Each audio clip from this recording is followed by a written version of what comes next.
Sisa Sisa. He says you want to raise them up. There's two things involved there. One means it's counting with kudehim, and one you also want to raise them up. Now, how do you raise them up? By counting them. That's one point. And he says each guy has to give a kaifa nafshay. You have to give redemption of the life. So Rashi, why? Because when you count somebody, you're putting him in like there's a magefa and stuff. This danger comes in, right? And in order there shouldn't be any nefgin been counted. So the first kasha we have normally, like, God, you don't want us to count, so what are you giving us a mitzvah to count for? And if you give us a mitzvah to count, so why are you going to give us a punishment for doing the mitzvah? Right? So obviously with Pshat is, we got to say that the Benisha really wants a mitzvah to count. Why? I want to know how many good Jews there are. Okay? For instance, we're supposed to mizakir the world. So I want to know how many good tzaddikim you have in the world over there. Like an army, if you want to go out and you want to know how many soldiers can we put in the field. They'll say, well, we have a population of 1 million of the right age. Yeah, but that doesn't mean we have soldiers. I have 4 Ds and 4 Fs, and I have a bunch of guys I can't put in down there. So what do you tell me that's the reason I should put them there? So Elavos, I want to know who is the guys that are eligible to go to the front. That's what he wanted to know. I want to know who are the tzaddikim of the world that I can rely on, right? So therefore, I want you to count those tzaddikim. Each person, by giving his machzah shekel, is going to claim, I am one of the ones should be counted. I am one of those people, right? And right, but the truth is, he's not. He did not reach his potential. He's not there. So therefore, what's going to happen? Therefore, he's really not royal to go to the army over there. So therefore, that's the thing there that he's going to have to give keifa nafshay, because I said I am and I'm not. That's the point. In other words, he lied, if you want to put it that way. So therefore, that's the pshat. Okay. Now, where do you see that we do such a thing? There's this type of thing that, we want you to try, and at the same time we know you may fail, and because you may fail, you have it out that that it's a keifa nafshi you have. Okay. So I think we have it by korban oila. In other words, first of all, like I said, like the purpose of a korban oila is to show that I believe everything is Kodesh Baruch Hu. And therefore, by destroying an animal completely with Ramaise, it sees I rely on HaKadosh Baruch Hu, that if he wants me to have it, he will give me back of equal value. Or if not, he doesn't want me to have it, and therefore he won't give it back to me. And I don't feel any distress at all by the fact that I wasted this animal, because I believe it's all Min HaShamayim. So there's nothing for me to be distressed about. So if that's the case, so now what happened when they shech the behema and all of a sudden you give a twinge, oy vey, what a waste, right? And so therefore the korban is now puzzle. You didn't pass the test. But the Ben, because he made the fire come down first, that to make it a reach nechoyach, that anything you put on the mizbeach is going to be a reach nechoyach. So therefore it's not a psul in the korban. So that'll be good. That'll be all right. The other one is by benching, that you find that it says Lisa Hashem es ponav elecha Yosef b'choshom. So the Gemara said was that I give you favoritism to Klal Yisrael. So Yisa Hashem ponav elecha, Hashem should show favoritism to you. So the Midas Adin came to the Ben Shalom and said to him, how do you show favoritism? He said, Yisa upon him, I don't show favoritism. So how do you show favoritism to the Jew? So he says, don't they deserve it? I said, I only expect that people should give me should praise me, whatever it is, when they're satisfied. But if they don't reach satisfaction, I don't demand from them they should give it to me. But what? So he said, these people, if they eat a kizayis or kebeya, they already bench. So what's the kasha? It's a brach levatollah. If it's not the shears, it's a brach levatollah, right? Now Reuven says, no, I'm not talking about the rabbinic law here. I'm talking about the deraisic law. Now, if you feel gratitude, you must show it. That's the point. A yid feels gratitude by kizayis or kebeya, even though technically he doesn't have to, he shouldn't feel until he eats v'chalta v'savaita, until you're full. But l'maisa, if I feel gratitude before I'm full, I also should thank HaKadosh Baruch Hu. That's the time, and they do that.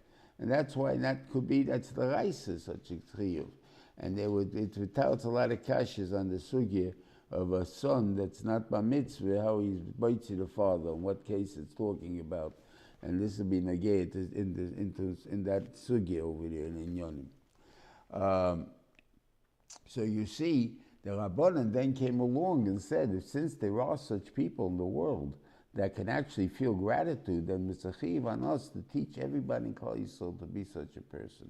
And how do we do that? By mechayiv them to bench every time they eat a kizayis or kebeya. So that's that's how it goes, the two together. Okay.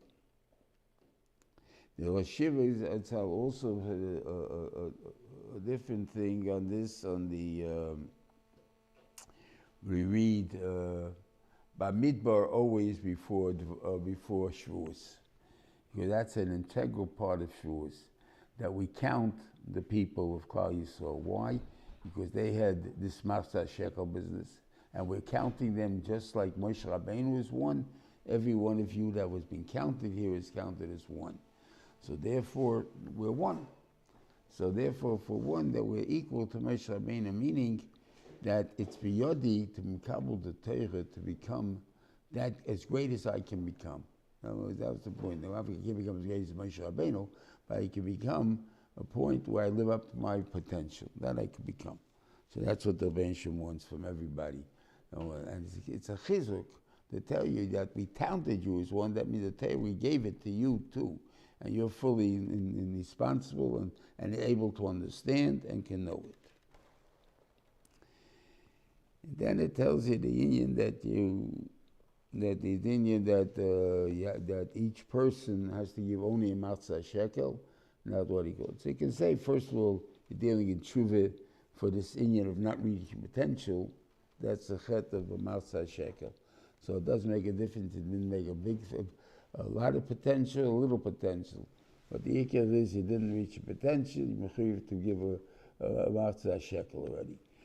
Then there's other things. There goes someone for the Adonim, and the Adonim went that everybody has to equal because you're going into an union of foundation of Klal Yisrael. Everybody has to be equal in the foundation.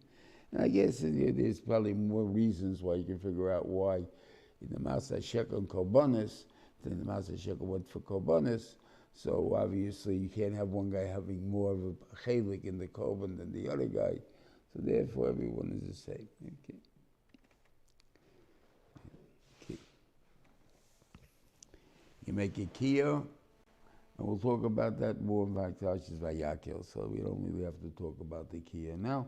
But they say like how does it become holy? The water that they poured into the kiyah is not pshat that they become holy by washing from the kiyah. The kiyah has cozy water in it. Now they made it, the water became holy in the kiyah. Now I'm putting holy water on my hands. So then somehow it's magdish the kohen to do the avodah. In other words, I'm not going in cold. I'm making my preparation of dealing with kedusha before I get into the Ma'aseh of the Korban, or actually coming into Beis HaMikdash. Then it's talking about how to make them the psumim of the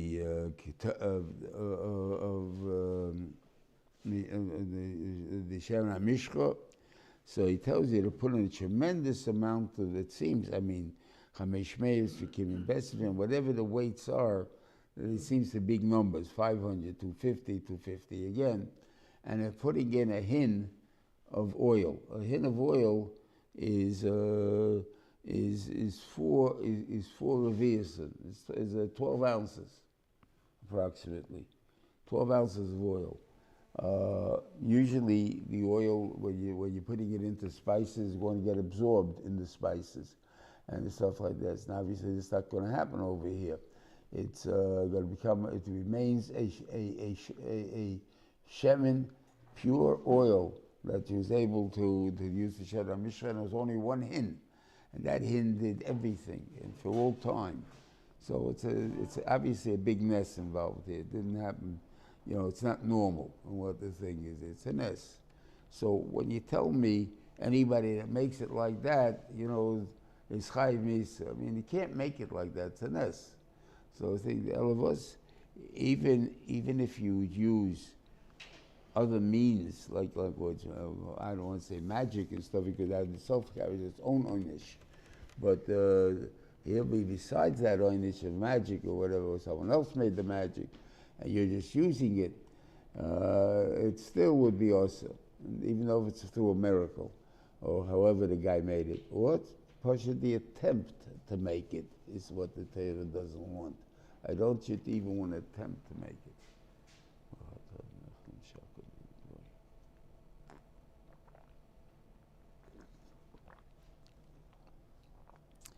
Then he talked about the Keteres HaSamim, which is what we use for Keteres every day. Now, one strange thing about the Keteres is, you know, if you say Karbanis in the morning,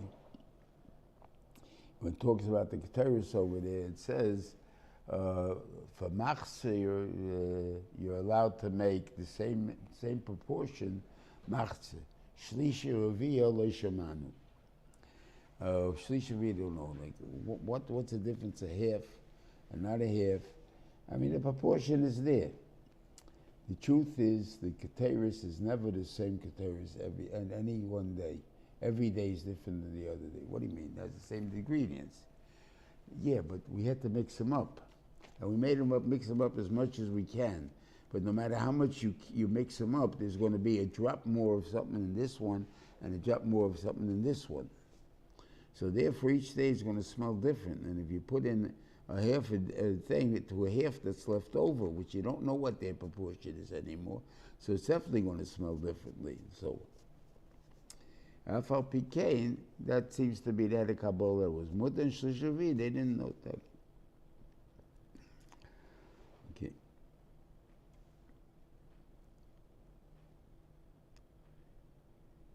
Okay.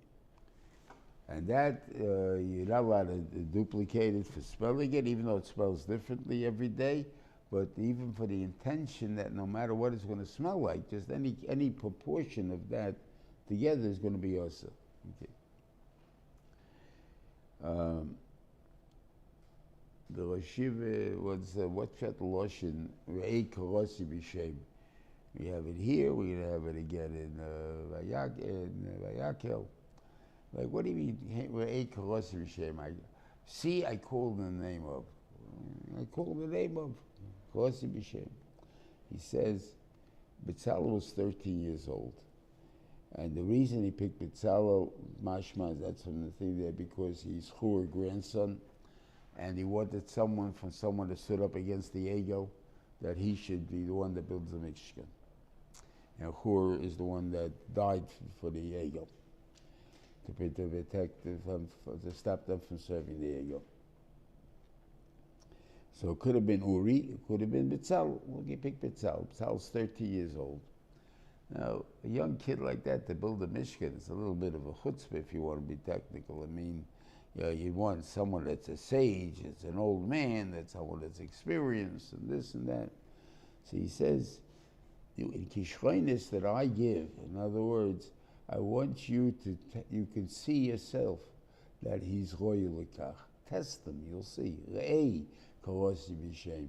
You want to see why I called on him? Because see, he has all the capabilities that I gave in him.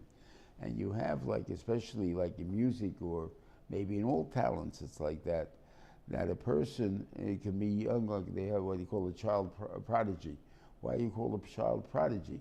Well, because the Benishim gave him certain kishreines that even big people don't have. And like Mozart supposedly wrote his uppers at 12 or something, whatever he was there.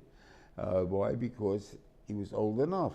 And Vitzalo can build a Mishkan at 13 because he's old enough. In the way we see it, I mean, I don't think that every 2-year-old baby knows how to turn on the computer and shut it off. So anything there, so obviously they can learn very fast how to do intricate things. Okay. Give him and all the Yolvan Achisamach. Okay. Then the Benishim gave Shabbos. Again, before, this is the last mitzvah before the Egel. And I think it fits with this way. You know, it's a Lomdisha Parsha. What it means, a Lomdisha Parsha? It says,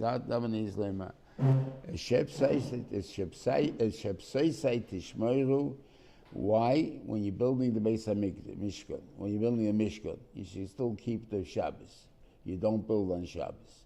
Ki oisi beni v'neizim doiresechem, lo das ki ani Hashem kadishchem. Rashi says, lo das who? The Goyim. To teach the Goyim that why is Shabbos, that Shabbos is so holy, that makes you holy. That's why you can't build a Beis HaMikdash on Shabbos. Okay? So we can make a kasha here. Like, you know, if that's the only reason, because the Goyim will see, and they'll make an error or whatever, they'll see that I want them to see that's what makes it, Shabbos makes you holy. The Goyim are not going to see me in the Midbar. We have the Anania covered. They can't see us. So if they can't even see us, so why am I worried? So why shouldn't the Beis HaMikdash be Deicha Shabbos? So it has nothing to do with Lodas.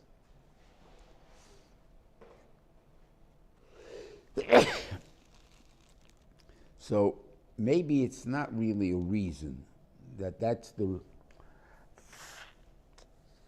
I'm giving it to you to teach the world what makes you holy.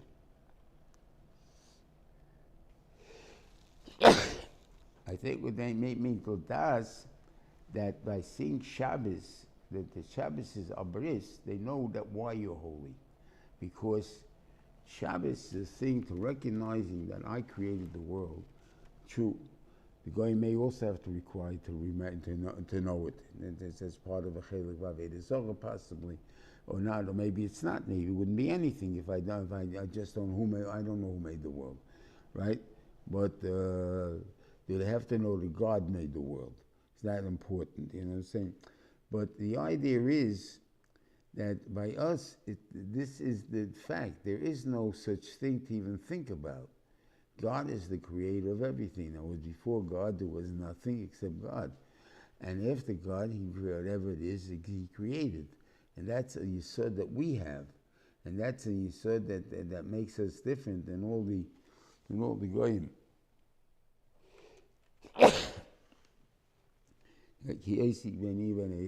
So that's he saying. So now it's such a holy thing. So even for the Beis HaMikdash, even though the goyim can't see us, it's not because they should see that we're different. They see Shabbos makes us different. That's what they're going to see. But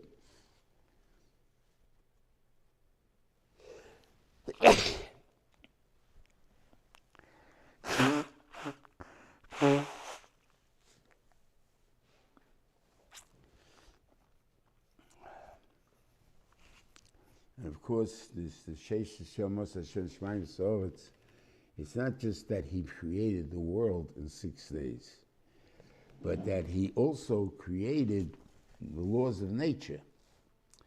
That what's got the laws of nature? The way the world exists, the way the world operates, spins around 365 and a quarter days minus 12 minutes, or 29 and a half days plus for the Chodesh.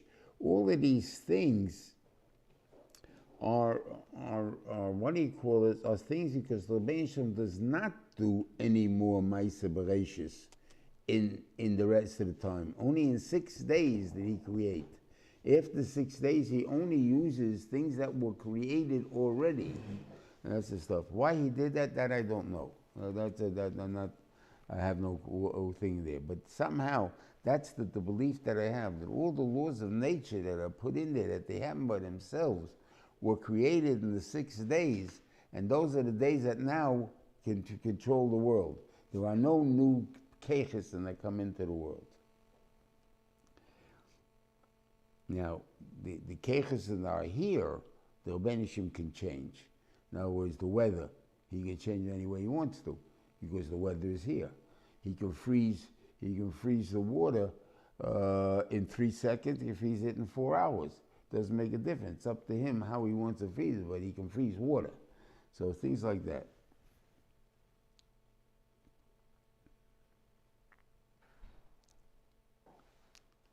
Now, if you would have told us this thing, in other words, we have the Lombardische thing, so then we have a question. We can build I trusted you before we made the ego that I can give you a thing which you may have a question on what I'm saying, but after PK, you're still going to follow orders. And I had that confidence in you. But once you did the ego, I became questionable if you can do that anymore, or that you did that in the first place. And therefore, when I told you the same mitzvah in the beginning of Vayakhel, I tell it to you straight. 6 days you do the work, 7th days you rest. I don't care why, what, when. I don't tell you any reasons. I don't tell you anything, just that I said so. And that's because I can't trust you. In other words, when I can trust you with Seforim, I can give you Seforim. And when you misuse the Seforim, you start to say, well, but what happened? He's not here, the guy we don't see. Maybe we should be mutter to do. Then I have to start worrying about it. Moshe Rabbeinu was what has that got to do with the ego? No, it's what's Moshe Rabbeinu? There's a bug in the beginning of by Melochim, when they break the kingdom, by Rechav Yavod. And he comes out, why did the Rav Yavod pick the Agolim, to set up Agolim? In the Malchus Yisrael. And he brought a raya from the Midbar, that the Midbar, when you were looking for a replacement for Moshe Rabbeinu or for the Mishkan, they didn't have a Mishkan yet. So you want a place for Shreis HaShchina, the best place for Shreis HaShchina is an Egel. And that's what he brought from the Midbar. And except that the difference, so the Kasha didn't work, right? So he said, no, it didn't work because they had Erev Rav there, people who were used to Avodah Zarah. So that's why it didn't work. But we don't do Avodah Zarah. So we're not precious ourselves that we're going to turn it into Avodah Zarah. Obviously they did. So obviously he was wrong in that, but that was what his kavanah was. Now, I don't know from Mechuyev to think that your Reuven was innocent. Yeah. That, what do you call it? We achid. I mean,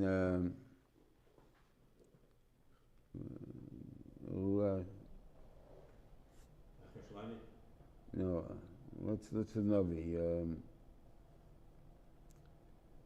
What was the Navi at that time? Who's Mekabel from David? Was, huh?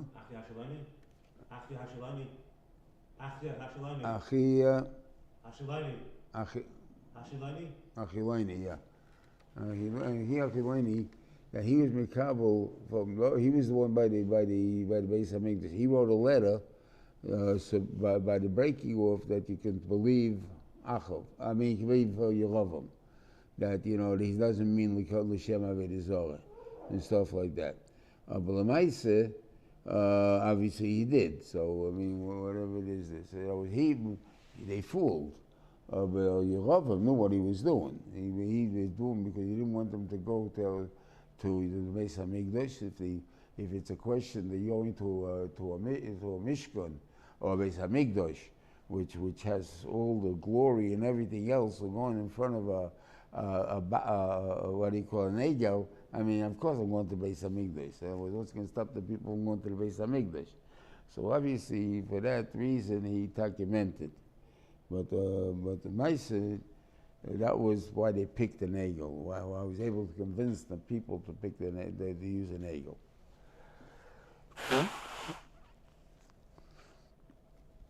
Okay. Now the people, whatever pshat is in the stories of the day that they made, Hur, you don't find Hur mentioned anymore. At the end of Mishpatim, Moshe told them, "Here, Aaron v'Hur lefanecha. I'm leaving Aaron and Hur for you. That you can ask them anything you want." And also, you only find Aaron involved because Hur was actually killed. Now, he wanted to stop them and didn't stop them. And why did Aaron not let himself be killed? Because he said he thought it was be Kohen v'Navi b'yem echad, and then if you kill a Kohen and Navi echad, it's not a good thing. And the Kohen in this particular case was Hur because he was a Bechor. This is before the Egel, and Aaron was the Navi. And those are the two. Okay.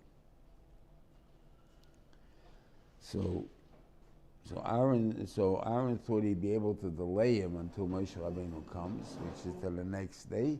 So he says, "Okay, get the jewelry from your wife and kids." Now the wife and kids didn't give him the jewelry, right? So he said, They brought him the jewelry that they had, not that the wife and kids weren't giving any jewelry for Avodah Zarah. The wives for sure not. I spoke only what's in their eyes, and they brought it to her, in their ears, and they brought it to her. Anyway, and he threw it in, and later on he describes it, that he just threw it into the fire, and out walked an egel. It's not that it was a golden calf, I formed it and everything else. An egel walked out. And he built the thing there, and he says, and again, it's only a shaila of a mokim for Ashreis Hashchina. Has nothing to do that the egel is a god in itself at the moment, right? It's Ashreis Hashchina. Moshe is not here. He's the mokim Ashreis Hashchina. What are you going to do? We needed something else to represent, right? And he said, Chag Hashem Mocha tomorrow. Vayishkimu Memochos, Vayawoilus, Vayishu Shlomim. The Yishu Shlom doesn't say they're not Avodah yet, right? Vayeshev Om Lechol, they sat down to eat, and then Vayeshosoi, Vayakumu, they got up, Letzachek, to do Avodah Zarah, whatever else is in Pshat, whatever Letzachek means. But anyway, Parshas I say this all. That's all. Okay. So why did it happen like that? And I think what simply happened is everybody's part of this thing. For the first part, everybody was there. They all came with them a complaint to Moshe Rabbeinu. Moshe is not here. To Aaron, Moshe is not here. We need a substitute. He made him a substitute. And for that, they brought up korbanos and everything else, which is very good. It's all of a sudden the Erev Rav took a look and said, I see these guys are dancing in front of an egel, we'll teach them what to do in front of an egel. And then they went in to do the ma'asim of Avodah Zarah in front of the egel. And that's when they came by Yikumu L'Tzachik. And what did the people do at that point? They just sat down on the corner and they put their head in their hands and said, wait, what can you do? How are we going to stop this? And they can't stop it. They froze because they let it get out of hand by themselves. Once it's out of hand, they can't control it. You have to control it before it gets out of hand. And that was the mistake they made, because it got out of control when it was mutter, when they were talking about korbanos and stuff like that. It's only when they came in, the Egel Rav, that made it mishugim. Okay, and that's what when Moshe Rabbeinu tells Moshe, Lechrei Yishiches Amcho, who's your nation? Your nation is the Erev Rav. told you don't take them out because you first have to have a solid foundation. You can't take, that's why you didn't take out the Chamu, only a fifth one out of Mitzrayim, the Chamu, because you can't take out people that are not committed. You can't start a religion without committed people. And therefore, when you want to bring in people, Erev Rav, they're also not committed. Okay, they saw a nest, they saw Nisim, so they're won over for the minute. But when the pressures will get too big, you don't know what will be. And that's what the Beisha told. Moshe, on the other hand, saw enthusiasm, and it can't be. You know, he's not arguing with the Beisha. That's the idea is, but the idea, but he thought it was a good idea.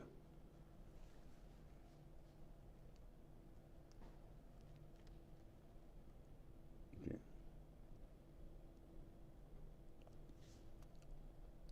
And the Beisha then tells about the main chesoron of Klal Yisrael. On one hand, what we say is the main chesoron, on the same hand is the main ma'ila of Klal Yisrael. What do people say? No matter what they do to us, we are an am she'eref. We're tough, we're stiff-necked people, we don't give in to anybody. We're stubborn. Well, everything is, that keeps us as from. In other words, we don't give in to the goyim. We don't let them handle. Oh yeah.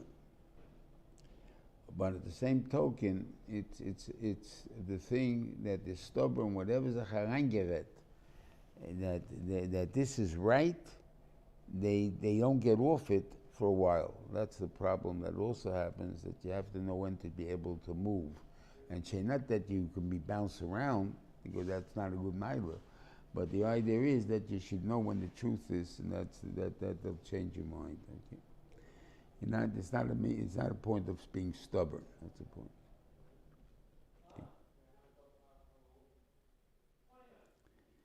Okay.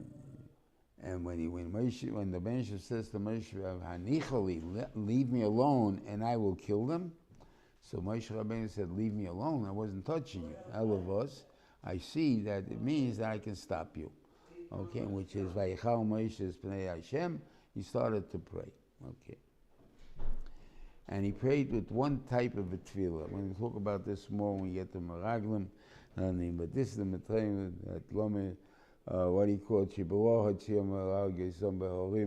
That's that was the thing that Pari told him. So therefore, we can't let them Mitzrayim say that you're going to kill them in the mid, because I told them that's not going to happen. So it can't happen, because otherwise the guy going to say they were right. So on that, the Rebbeinu Shalom accepted it. Vayinochem Hashem Aloha Shadi B'Laslamei. I am not going to destroy you now.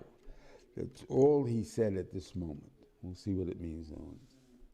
Anyway, Moshe Rabbeinu goes down with the two Luchis, and he sees them, and he throws. Before he does that, okay. He says, Yeshua tells a conversation in between the point of the luchis and his Moshe throwing it on the floor. It tells you a conversation between Yeshua and Moshe. Yeshua says to Moshe, I hear a sound of war in the Machane, right? Because he hears the noise and the commotion that was taking place of the Egel, serving the Egel. And Moshe answers him back, you don't have, there's no sound of victory, there's no sound of defeat. All you hear is a sound. And therefore, it has nothing to do with war. He says, Rashiv asks, what has this got to do? I mean, you're talking about such an important instance here about the Egel and the conversation, what happened. In the middle, he put in a strange conversation between Moshe and Yeshua. What's the necessity of it? He told him, he teaches for all generations. You know, we know there's a din, we have to be done l'kavschus. You know, you always have to be judged for the benefit of the doubt. Give the guy the benefit of the doubt. Not a leader. A leader has no right to give the benefit of the doubt, because if that's the case, the whole world will fall apart first before he acts. He's supposed to realize what this could mean and has to react to prevent it. If it's not it, it's terrific, so I don't have any problem. But if it is, I have prevented it. But to assume that it's not it, that's a bad thing.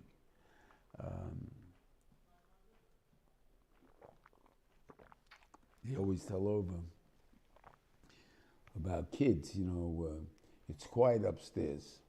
So what does the parent say? Oh, the kids are doing homework. You're crazy, parents, if you didn't go up and look, see what the kid is doing. You think they're doing homework? You don't think they're on the computer? You don't think they're doing something they shouldn't be doing? What makes you think they're doing homework? Oh, because it's quiet, because you're down like Avschus. You're a parent. You can't be down like Avschus. It's your job to teach them. So you have to know what they're doing. So you got to get up and walk upstairs and find out. Oh, oops. Oh, I see you're doing your homework. Oh, good. They're not doing the homework. What are you doing? And that's it. Okay.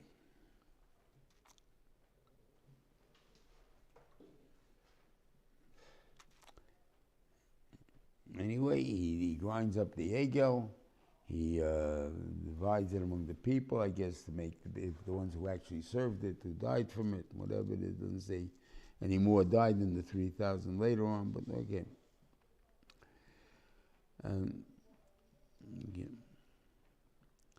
And that's what it says over here. They gave me the gold. And this egel just walked out.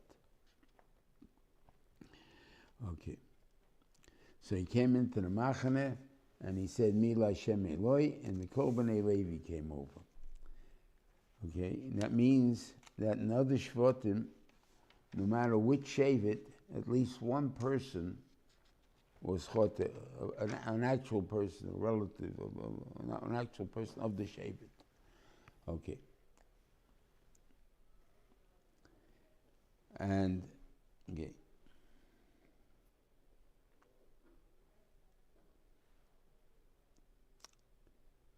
Okay.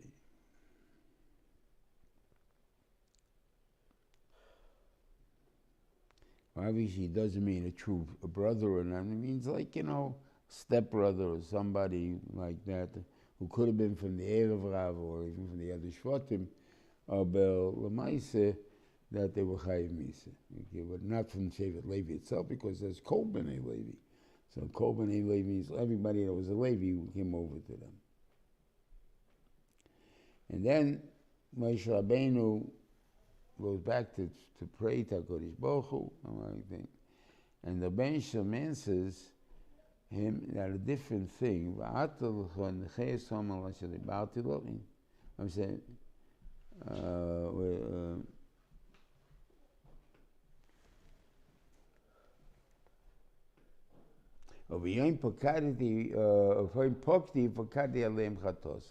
on a day that I remember, I will remember their sin. So at this point, yet before he would regard the 80 more days that Moshe Rabbeinu went up to actually get the Luchas Shniyos, at that point there was this anger in the world. He's not going to kill him now. That's what he said. Hashem but what remained was that I will punish them when I punish them. What does it mean like this? Let's say Malchus, when you give a person Malchus, right? So you're supposed to give him 39. Does it make a difference how hard you hit him? There's a din how you're supposed to hit him. But what happens if the guy didn't do it? You're supposed to give it with all your strength, right? I could put a 90-year-old guy to do the hitting also, right? I can put a little guy who's a very strong guy, a 20-year-old, a 25-year-old, and he'll smash down. It'll be one type of smash, and a 100-year-old who's going to smash ain't going to be a big smash. So it'll be a big difference in the type of shpach, and they're still going to consider it one because you hit me. That's the thing. Doesn't matter how hard you hit me, you hit me. And that's what counts. So the Benjamin says, on the day when I'm going to hit you, at that time I'm going to remember, and that punch, that hit, will be a very hard hit. It won't be like I would give you at that time. Maybe I didn't want to hit you very hard then, but because I'm putting in the egel also, I'm going to increase that patch to increase the big. And that's the difference. Like if a person gives a patch, you say nu to a kid, right? So you don't even hurt the kid. You just put your hands on him and say nu, right? But what happens if you're angry at the kid? You're going to give a slap and stuff. That's the point. What it means. You're going to make it angry, and that's when he's going to remember to give me the punishment for the ego. But it won't be a separate punishment. And if they never deserve another punishment, it never would happen. Then he tells them, once you go up, okay, you're going to the land of Eretz soil now, and okay.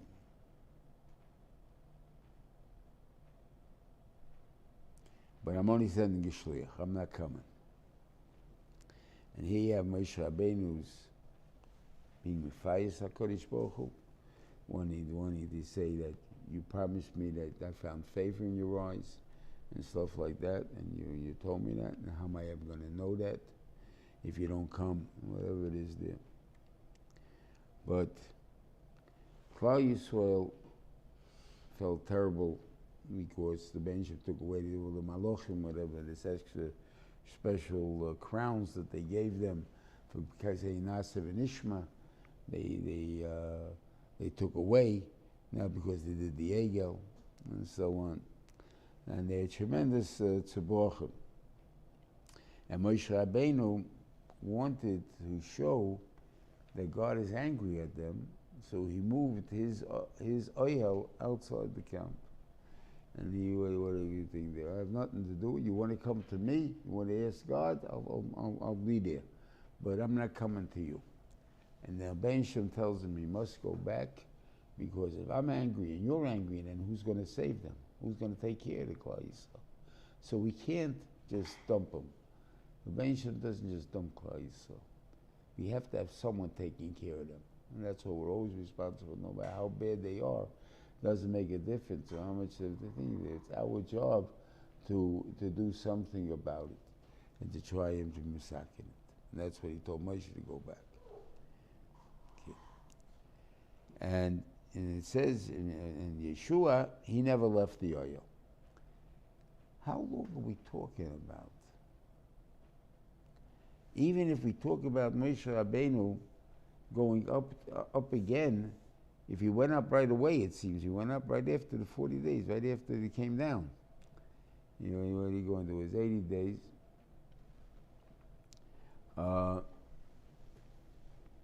It comes out to Yom Kippur. 80 days comes out, first 40 days more, and then 40 days again, which starts in Elul, the last 40 days in Elul. And the first 40 days was in Shivos B'Tam, in Tisha B'Av, right, from Tisha B'Av on. Ruchas were born in Shivos B'Tammuz. So at that time, we're still down here at that time, okay.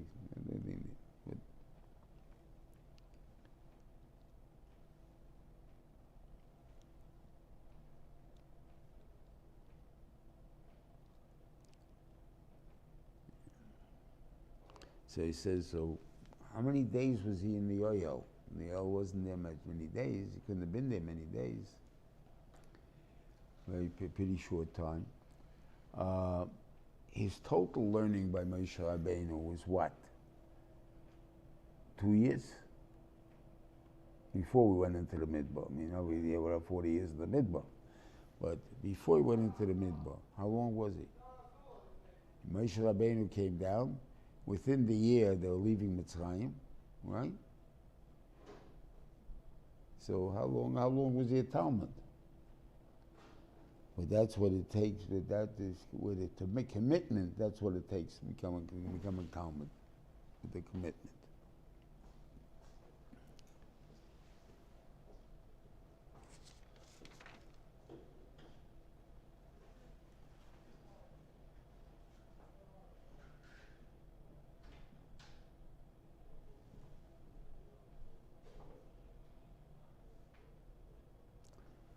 Rambam says in the Yin of Hareini Nos Kvedecho that it says he showed him his back and not his front. Ben Shem has no back, he has no front, doesn't make a difference. The Ben Shem is equal all over. That's the point of infinity. Everything is equal. What it means is, he says, I'm going to give you a bigger understanding of me, but I can't give you the true understanding of HaKadosh Baruch Hu, because you can't understand something being someone that's finite. Moshe Rabbeinu is a human being, beginning and end. And infinity is only the way God, so you can't understand infinity, so therefore, Ponai Vayiro. And he divides it to understand face, that if you see people, you can definitely define one person from another one by seeing their face. You know who it is, clearly, if you know the person. If you don't know the person, they all look like him, you look like him. But if you know the person, there's no doubt. But if you see someone from the back, there are many people that look the same. There's obviously a lot of differences, but there's a guy, every 6 foot, black-haired, a guy with the same build or whatever it is going to look the same from the back. And therefore, for the back, that much, but you can see I'm not a 5-footer, you can see I'm not a 10-footer, you can see that much you can see, right? But the Maisa, but to understand completely that I'm different, that I'm always be right, or sometimes you say, ooh, I thought you were someone else, right? That's what you make a mistake when you see someone from the back. And that's the point, that you can't completely understand God. That's the way the Rambam explains this conversation.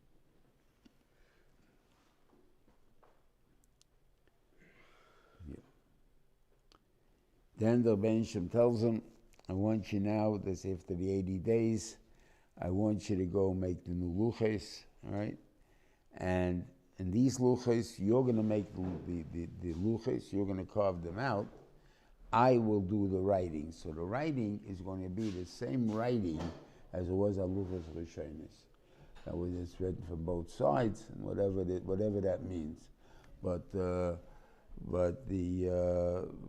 we both have the same what do you call it?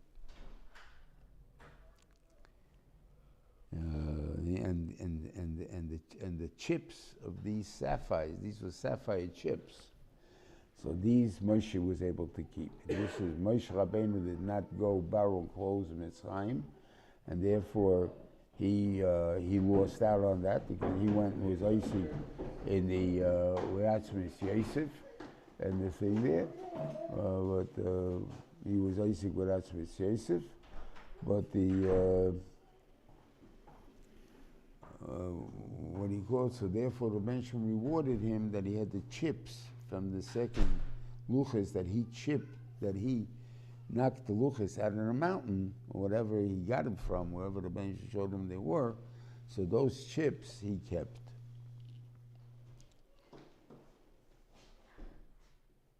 And he taught him Hashem Hashem, and the Yud Gimel Midas, which are to do with tshuva. Okay.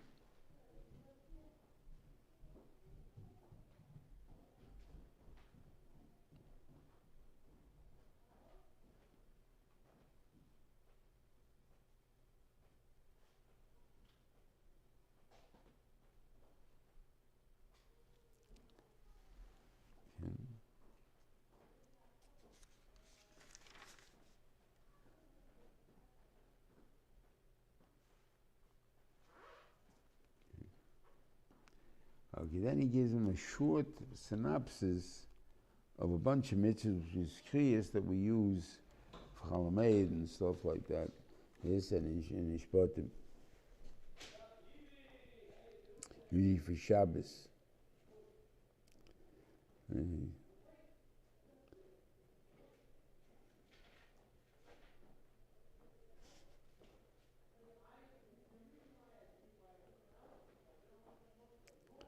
Yeah.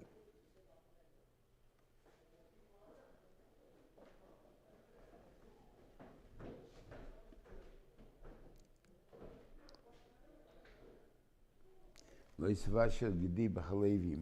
written 3 times in the Torah, and again, always at the end of such a type of a parsha, that it's a list of a bunch of mitzvahs that we're giving.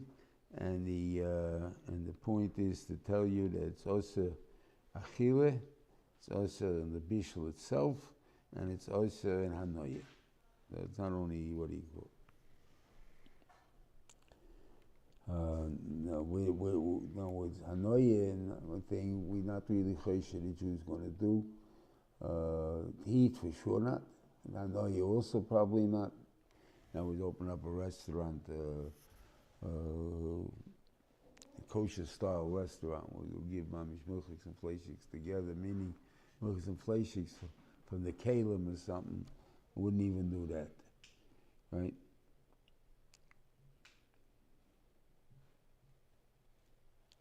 But a mole, you can actually cook it and have no intention of cooking it, and it's also.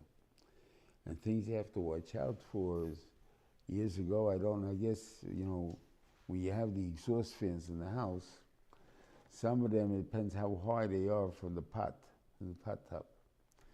And it draws up the steam. If it happens to be fleishiks, it happens to be milchiks, and because mivashel was of cholov at the time, because they leave a thing on the material, on the metal itself, it's going to leave a type of ben, and that thing is going to be milchiks and fleishiks, and because of that, you're going to be able this Indian of the Maisa Bishul, even though you're not having any enjoyment out of it, and you don't want to do it, you never had intention to do it, but you're doing it. And that's the point that you have to remember. So you have to be careful about that, to make sure either it's high enough that it doesn't stick over there, or maybe it doesn't come hot enough so it doesn't cook when it gets hot over there.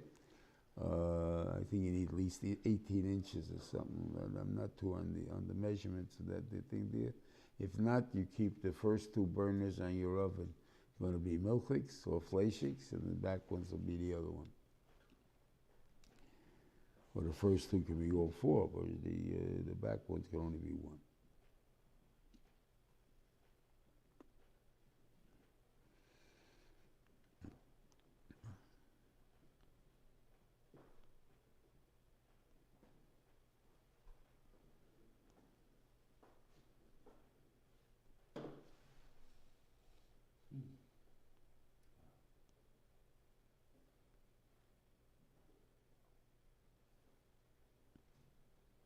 Yeah.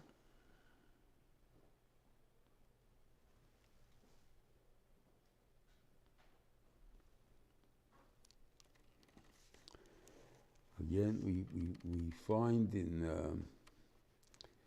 the Haftarah of Pinchas that Eliyahu also had a situation where he didn't eat for 40 days.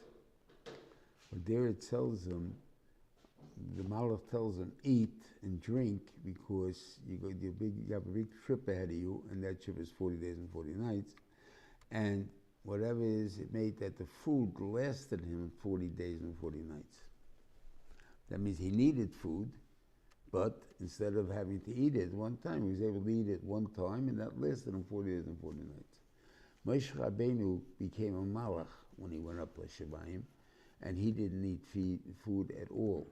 And so 40 days he did not need food. Okay. Then the Rebbeinu Shalom made the nest of the Keren Arponov. Actually tell you, I understand why I don't. Just the point that everybody in Klal Yisrael should see Kloch, that Moshe Rabbeinu is different than anybody else.